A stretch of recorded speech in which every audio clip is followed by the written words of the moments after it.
Сайн байцгаана уу та бүхэнд өнөөдрийн мэндийг хүргэе. За та бүхэндээ Монгол хэл бичгийн шалгалтанд сургалтын менежерээс хийх тохиргооны заавар үе давчлагыг хүргэж байна. За сургалтын менежер маань эхний ээлжинд өөрийн их нүүдэл систем рүү нэвтэрч орно.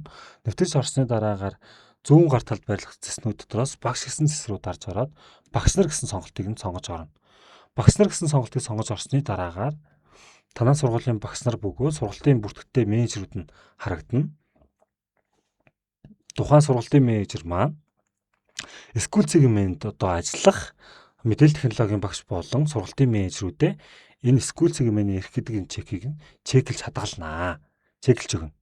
За энэ дээр ингээд сургалтын менежер хайж олоод аргийнх нь SQL сегмент гэсэн энэ чекийг нь идэвхжүүлэхэд тухайн тэр сургалтын менежер ч байна уу эсвэл багш дээр SQL сегментийн эрх засварлагдлаа буюу үүсгэсэн гэсэн үг.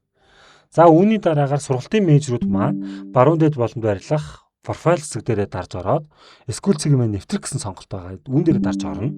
Харин багш нар маань өөрсдөрөө нэвтэрч орсны дараагаар бусад гэсэн сонголтын дотор тухайн цэс харагдана гэсэн үг. За сургалтын менежер SQL сегмент нэвтрэх гэж дараад оръё. Нэвтрэх гэж дарж орсны дараагаар та бүхэнд бүртгэл хэрэг өрөө бүртгээгүй байвал та дээр энэ бүртгэлтэй өрөөнүүд харагдахгүй бөгөөд та хэд маань шалгалтын өрөө бүртгэх гэсэн төвчлөр дээр дарж ороод хичээлийнхаа байр дээрэс нь өрөө болон өрөөний дугаараа та оруулаад тухайн өрөөнд болцоотой багтах компьютерийн тоог оруулаад тайлбар дээр нь тайлбараа бичиж оруулаад хадгалнаа. Тайлбар дээр нь жишээх юм бол тухайн өрөөнд суурин компьютер болон хорон бунк байдаг юм уу? Аль эсвэл суурин бунк компьютер дангаараа хорон бунк дангаараа гэдэг ч юм уу. Тиймэрхүү мэдээлэл тайлбаруудаа энэ дээр оруулаад хадгалах төвчлөрөө та дарснаар таны өрөө үүснэ гэсэн. За өрөөгөө үүсгэсний дараагаар та ширээ зохион байгуул гэдэг төвчлөр дээр дараад ширээнийхээ зохион байгуулалтыг хийх шаардлагатай. Ширээний зохион байгуулалтаа та бэлэн загваруудаасаа сонгоод аваад ашиглах боломжтой бөгөөд та өөрөө нэг бүрслэн зөөж ус ашиглах бүрэн боломжтой. За энэ дээр ингээд ширээнийхээ зохион байгуулалтыг ашиглаад боллоо гэсэн тохиолдолд хадгалах төвчлөөр дарснаар таны ширээний зохион байгуулалт чинь амжилттай хадгалагдана гэсэн. За ингээд өрөөгөөс үүсгээд дээрээс нь ширээний зохион байгуулалтаа хийгдсэн тохиолдолд та хуваар гэсэн цэсэн дээрээ дарж ороод хуваарууд нь орж ирж гэнэ гэдгийг шалгана. За хуваарууд нь ороод ирсэн тохиолдолд бол та шууд шалгалт бүртгэх гэдэг төслөөр дээрээ дарж орно. Шалгалт бүртгэх гэдэг төслөөр дээрээ дарж ороод жишээ нь та үүсгэсэн өрөөнүүдээсээ сонгоод энэ өрөөнд хэдэн сарын хэдний өдөр хин гэж хүүхдүүдээс шалгалт авах гэдэг тохиргоонуудаа та энэ дээрээ хийж өгнө гэсэн. За жишээх юм бол би шинэ үүсгэсэн өрөөгөө сонголоо. Үүн дээрээ нэмэлтээр би 3 сарын 7 гэдэг өрөөгөө сонголоо. Тэгээд сонгох хүүхдүүдээ би эндээсээ чеклж өгнө гэсэн. За ингээд чеклээд өгөөд боллоо гэснийхаа дараагаар та бүртгэх гэсэн төслөөрөө дарснаар таны ангид чинь хүүхдүүд маань амжилттай бүртгэгдлээ гэсэн үг байна. За хүүхдүүдээ буюу шалгалт авах өдрөө болон анги дээр амжилттай тохируулж дуусныхаа дараагаар та хуваар гэсэн цэсэн дээр буцаж сэргэж орно. Буцаж орсныхаа дараагаар шалгалт тохируулсан өдөр дээрээ дарангуудаа дэлгэрэнгүйгээ дараахлаар таны тохируулсан мэдээлэл энэ дээр харагдана. За жишээх юм бол та аль өрөөн дээр хэдэн төхөөрөмжтэй өрөө байгаа юм. Тэндээс нь хэдэн суралцагч хуваарлсан байгаа юм бэ гэдэг мэдээллүүд нь харагдана. За тэгэнгүүт нь та тэн дээрээс хамгийн түрүүнд ямар үйлдэл хийх вэ гэхээр нэг сургуулийн сургалтын менежер хамгийн түрүүнд шалгалтын материалын вариантуудыг нь системээс татаж авна. Боловсролын бүлгийн төвөөсөө. За шалгалтын материалыг нэг сургалтын менежер татаж авсан тохиолдолд бусад сургалтын менежерүүд маань татаж авах шаардлагагүй. Бусад сургалтын менежерүүд дээр өөрөөсөө бүх сургуулийн хэмжээнд шалгалтын вариант мэдээллүүдийг нь цагийн өмнө татаад авах тийм үйлдэлийг хийсэн учраас бусад менежерүүд маань ахиж энэ үйлдэлийг төвчлөөрөө дарах шаардлага гарахгүй гэсэн үг байна. За тэгээд энэ үйлдэл төвчлөөрийг дарсны дараагаар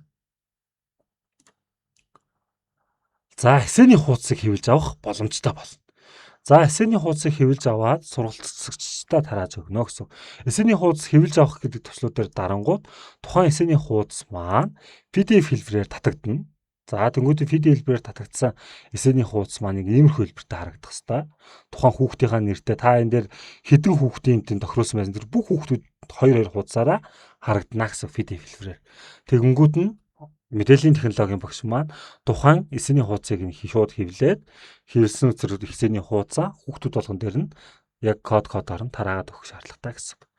За тэгэнгүүтээ үүний дараагаар тухайн одоо нэг сургуулийн одоо тэр мэдээллийн технологийн багш байд юм уу, аль эсвэл сургуулийн менежер маань суудлах хуваарлах гэдэг энэ төвчлөрийг дарна. Суудлах хуваарласны дараагаар суудлах хуваарлагдсан гэсэн төлөвтэй болоод энэ нь болохоор эсэс рүү мэдээлэл нэлгээгдээд тухайн хүүхдүүд дээрээ шалгалтын материал нь одоо хуваарлагдахад бэлэн болно гэсэн үг шүү. За тэгээд энэ суудлах хуваарлах гэдэг төвчлөрийг дараад суудлаа хуваарлцах юм бол дараах байдлаар ингэж харагдана. За би таад суудлага хуваарлцсан эсвүүдийг харуулъя. За ингээд суудлага хуваарлагдсан гэдэг ийм мэдээлэлтэй харагдаад хуваарлагдсан гэдэг дээр нь ногоон дээр нь тоо орж ирнэ гэсэн нийт суралцагчийн тоогоор. За ингээд суудлага хуваарлаад бэлэн боллоо гэснийхаа дараагаар та бүхэн маань энэ багшийн хэвлэх хэсгээс хүүхдүүд нь бүртгэлийн хуудсыг хэвлэж өгөх бүрэн боломжтой болно гэсэн. Тухайн хүүхэд нь тийм ээ аль ангид одоо хэдэн сарын хэдний өдөр хэдэн цагаас аль суудлал дээр суух вэ гэдэг энэ бүртгэлийн хуудсыг нь хүүхдээр нь өөрт нь хэвлэж өгөх бүрэн боломжтой хэсэг нэгж байна гэсэн. За ингээд хүүхдээр бүртгэлийн хуудсыг нь хэвлээд өгсөн тохиолдолд танаас хийх ерхий үйлдэлүүд бол болно гэсэн.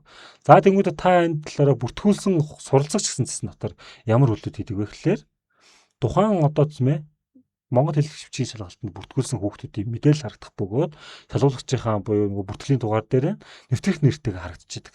За хүүхдүүд рүү хэрдээ нэвтрэх нэр маань мессеж хэлбэрээр явна. Дээрээс нь одоо ингээд хүүхдүүд дээр нь шууд цээжлэх хэлбэрээр нь харагддаг ч гэсэндээ хүүхдүүд маань мартах ямар нэгэн байдлаар гээж өргөдүүлэх тийм тохиолдол гарвал сургалтын менежерээс тухайн хүүхдийн нэвтрэх нууц үгийг нь эндээс нь харж өгөх бүрэн боломжтой бөгөөд дээрээс нь хэвлэж авах бүрэн боломжтой байж байгаа гэсэн.